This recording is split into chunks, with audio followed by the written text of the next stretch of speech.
It started with a broadcast the alien commander never intended to watch. Standing aboard the flagship of his fleet, he gazed through the enormous viewport at a green and blue planet below. Earth. His race had conquered dozens of worlds, and each victory had been swift, predictable, and decisive. Humanity, to him, was no different, an obstacle, not a threat. But this human signal had caught his attention.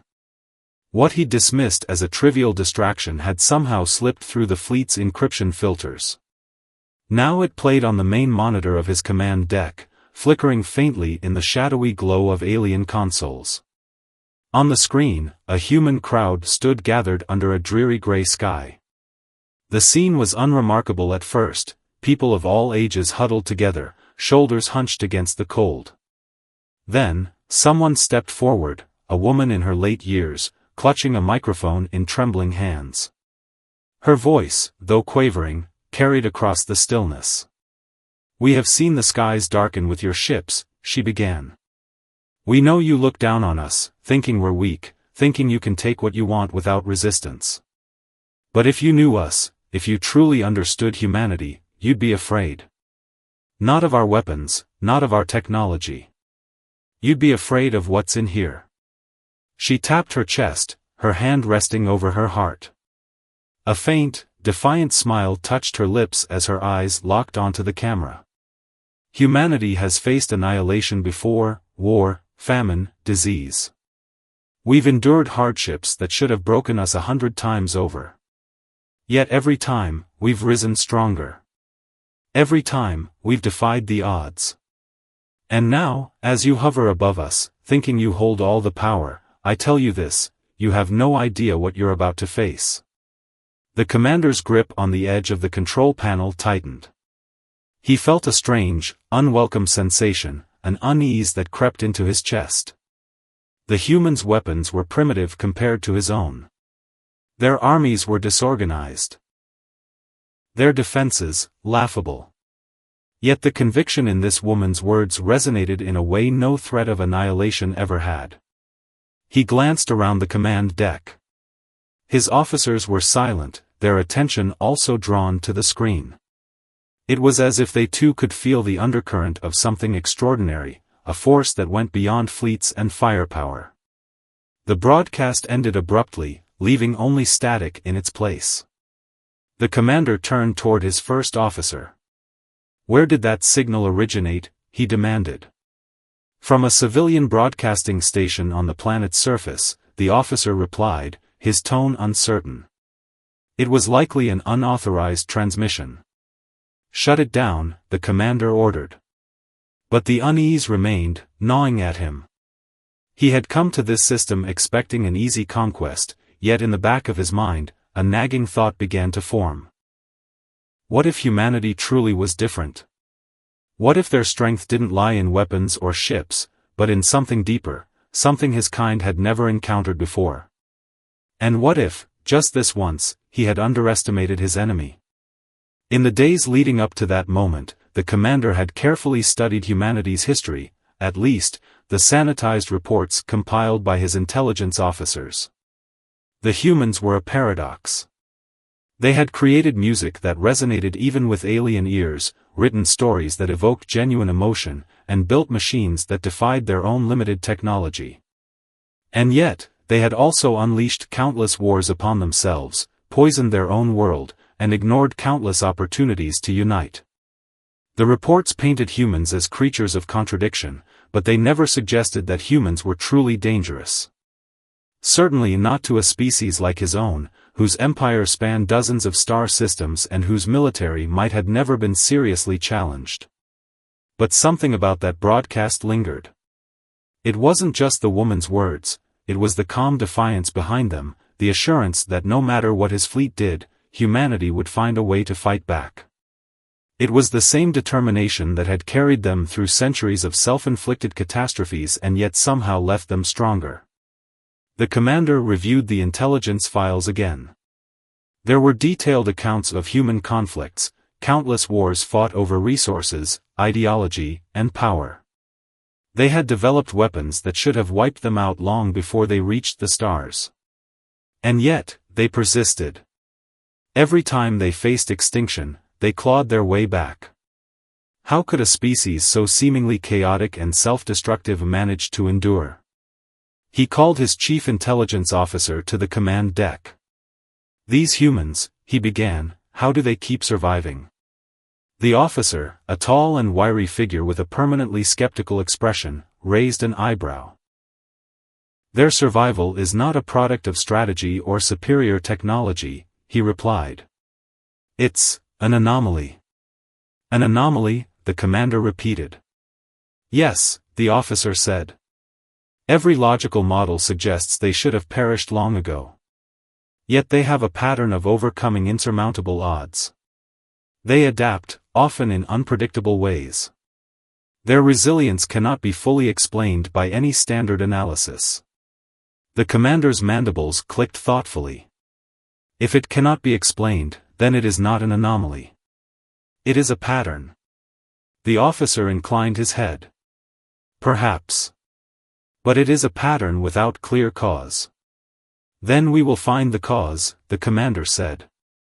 "Order our reconnaissance ships to conduct deeper scans of their population centers. I want to know what drives them, what fuels this resilience." "Yes, Commander," the officer replied, bowing slightly before leaving the command deck. As the officer departed, the commander stared out at the blue-green planet again. What was it about these humans that made them so unyielding?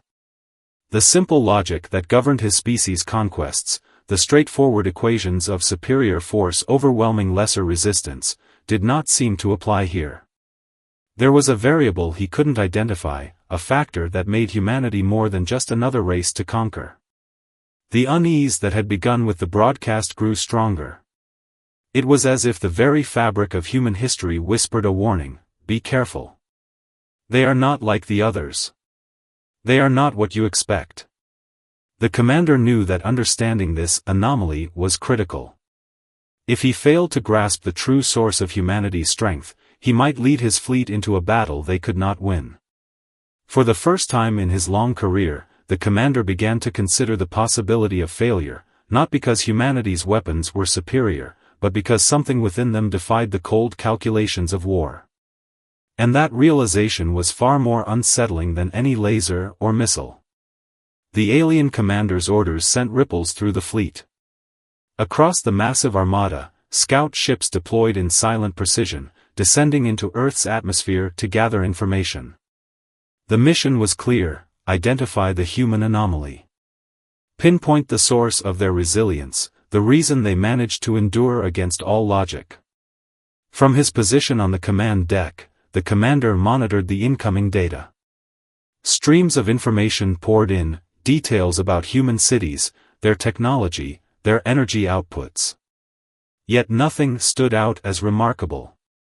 Their infrastructure was fragmented, their technology crude compared to the advanced systems of the alien empire. On paper, they remained inferior in every measurable way. Frustration began to set in. "Report," the commander barked at the intelligence officer, who stood nearby, his eyes fixed on a glowing console. "Commander, the initial scans confirm what we already know. Human defensive systems are minimal. They possess no planetary shields, no interstellar fleet capable of repelling an attack. Their reliance on fossil fuels and rudimentary fusion reactors suggests they are centuries behind our technological level." The commander's mandibles twitched. "And yet they survive. They persist. Why?" The officer hesitated. "It's possible their survival stems from a less tangible factor." "Explain." The officer shifted uncomfortably. "Humans exhibit behaviors that are difficult to quantify.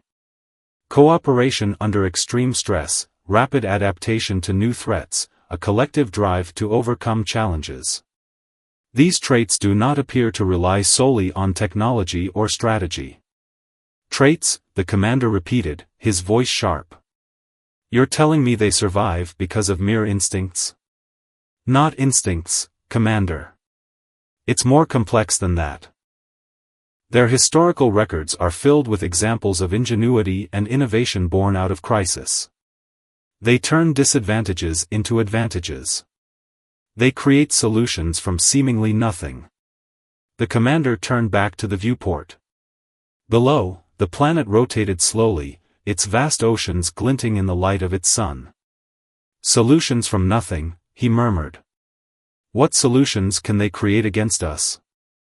Against a fleet that outmatches them in every conceivable way? That's the question, Commander, the officer said.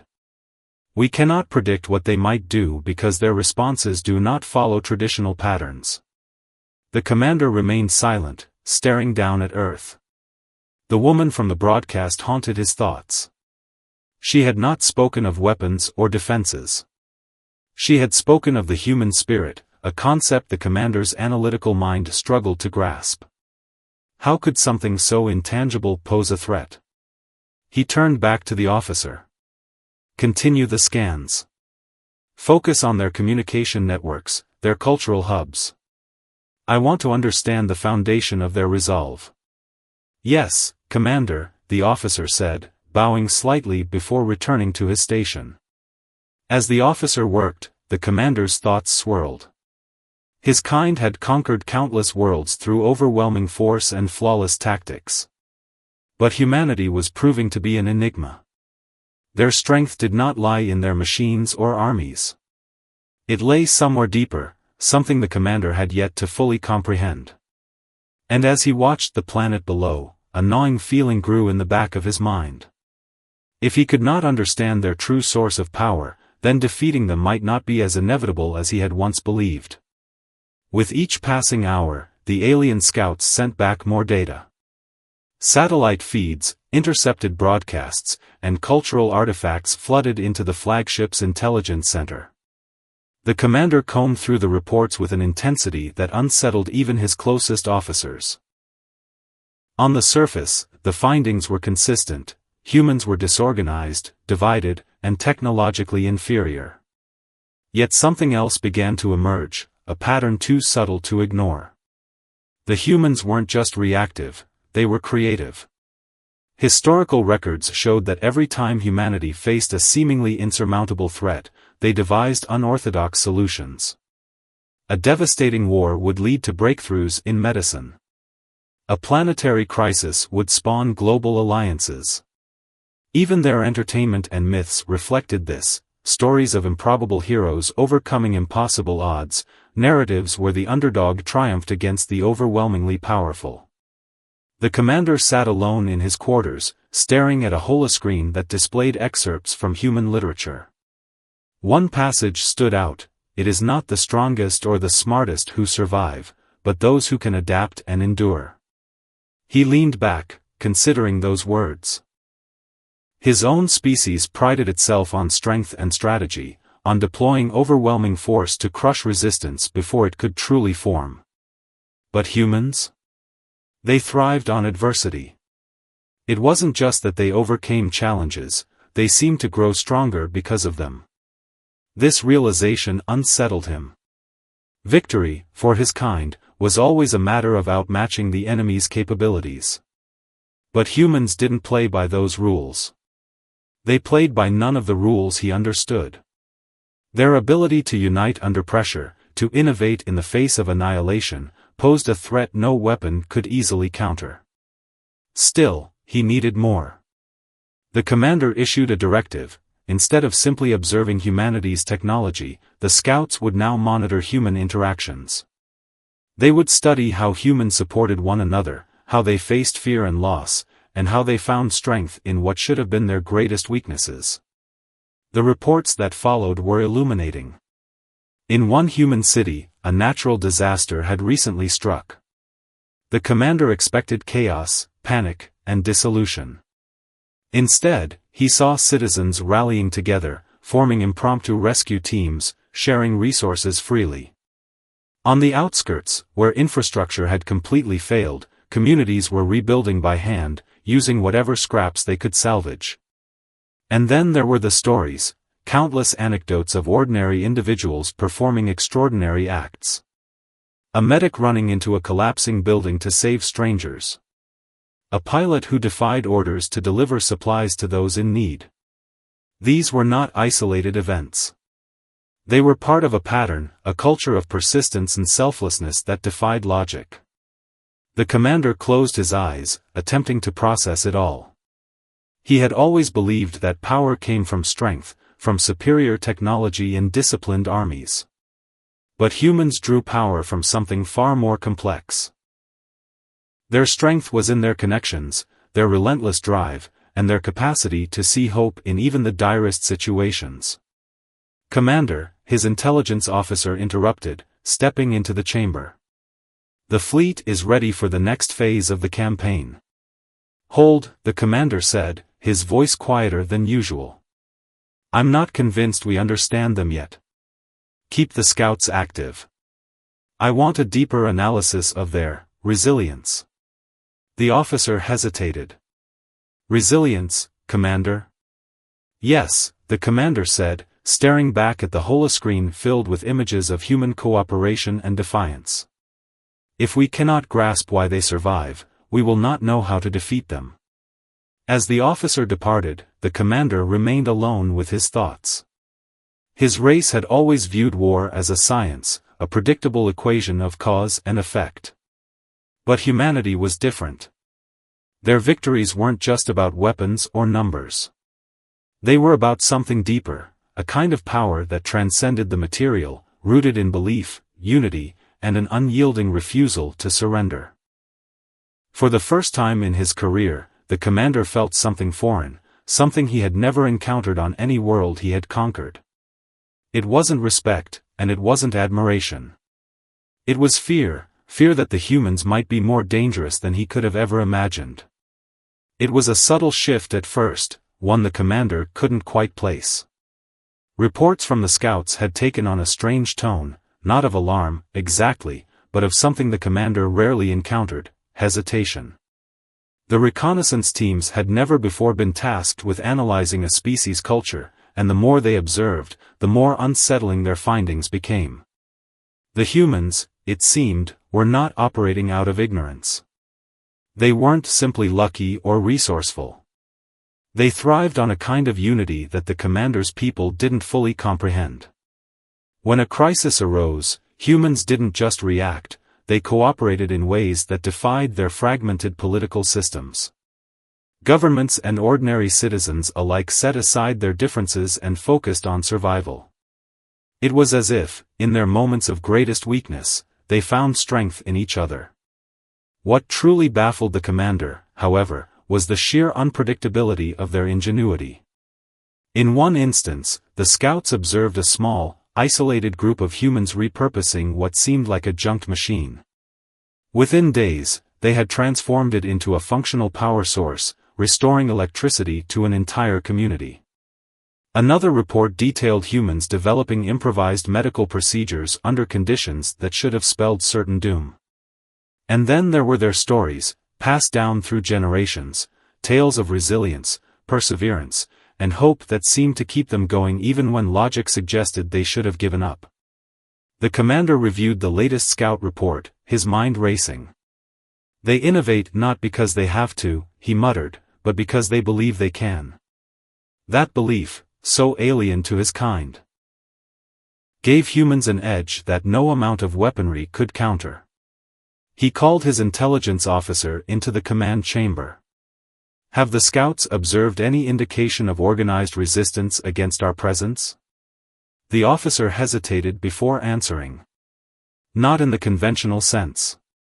Their military forces remain scattered and ill-equipped to challenge us. But, there is something else. A growing unity among their population. Civilians, rather than soldiers, taking the lead in preparing defenses, coordinating efforts. It's unorthodox." "Unorthodox," the commander repeated, leaning back in his chair. "And you believe this is a threat?" The officer glanced at his console, as if searching for the right words. "It's difficult to quantify. They are unlike any adversary we have faced. Their lack of advanced technology should make them vulnerable, yet their cohesion and ingenuity give them a kind of power that doesn't rely on conventional measures.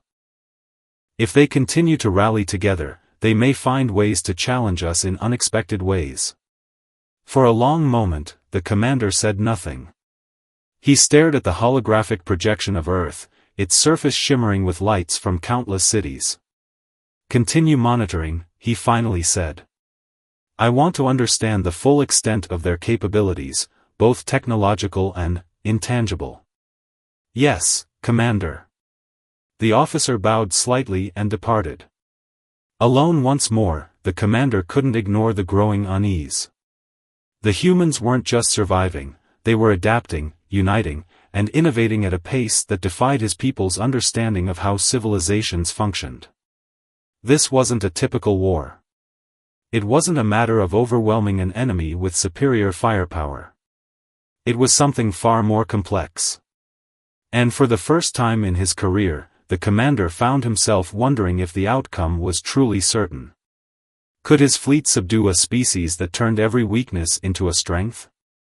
Could they defeat a race that found power not in weapons, but in their unbreakable spirit? If the humans continued down this path, the commander feared that the answer might be far more uncertain than he had ever imagined. It was time to act. The commander, torn between his instinct for dominance and his growing doubts, ordered a tactical strike, a measured demonstration of force intended to cripple humanity's infrastructure without wiping them out entirely. Precision bombardments would target major power plants and communication hubs, not population centers. The goal was simple: force humanity to see the futility of resistance and surrender peacefully. From the flagship's observation deck, the commander watched as the fleet's smaller vessels descended toward Earth's atmosphere. Aboard his command console, holograms displayed real-time feeds of the operation. Bright flashes illuminated the dark side of the planet as the first targets were neutralized. The fleet's weapons struck with surgical precision, silencing power grids, severing data networks, and plunging cities into darkness. "Status report," the commander demanded, his voice calm yet heavy. "Primary targets disabled," an officer replied. "The humans' energy and communication networks are down in over 70% of their urban centers. Resistance is minimal." The commander nodded, satisfied. "And their response?"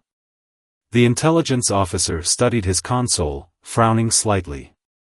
"Initial panic is giving way to unusual patterns.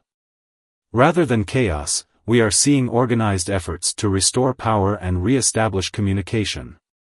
Civilian groups are stepping in where their governments have faltered. They're using unconventional methods, rebuilding circuits from salvaged components, broadcasting emergency messages on old, analog frequencies." The commander leaned forward, his mandibles clicking softly in thought. "How effective are these efforts?" "Surprisingly effective, Commander," the officer admitted. "They are adapting at a speed we did not anticipate. Some cities have restored basic power already. Smaller communities have set up local communication networks. Their resourcefulness is unprecedented." "Unprecedented," the commander echoed.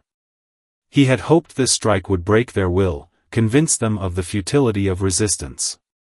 Instead, it seemed to be fueling their determination. The humans weren't reacting with despair, they were responding with ingenuity. The feeds on his console shifted, showing footage from the planet's surface. In one city, a group of civilians had formed a chain to transport supplies through a damaged urban area. In another, a scientist was conducting a workshop by candlelight, teaching locals how to construct makeshift radio transmitters. Despite the widespread damage, the humans seemed more focused, more driven. "Commander," another officer interrupted. "We have intercepted a human broadcast. It appears to be a direct response to our strike." "Play it," the commander ordered. The feed crackled to life. A middle-aged human appeared on the screen, standing in a dimly lit room. His voice was steady, firm, and carried a conviction that echoed the earlier broadcast from the old woman. "You may have silenced our cities, but you will never silence our spirit. We have faced darkness before. We will endure, rebuild, and rise again. And when we do, you will see the power of a united humanity." The screen went dark. The commander felt an unfamiliar chill run through him. The strike, meant to weaken them, had instead strengthened their resolve.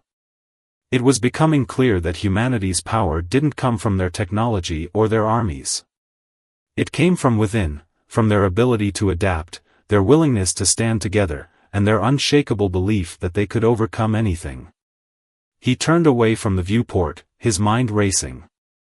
The humans weren't just reacting to the strike. They were learning from it. Each move his fleet made seemed to teach them something new, something they could use against him.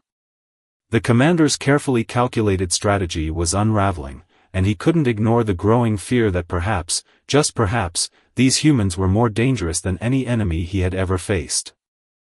The commander had always believed in decisive, overwhelming power. It was the foundation of his people's empire: strike swiftly, break resistance, and move on to the next conquest. Yet here, with humanity, that approach was failing. Each time the fleet tightened its grip, the humans found a way to slip through their fingers, their resolve strengthening with every new challenge. In desperation, he decided to confront this anomaly directly.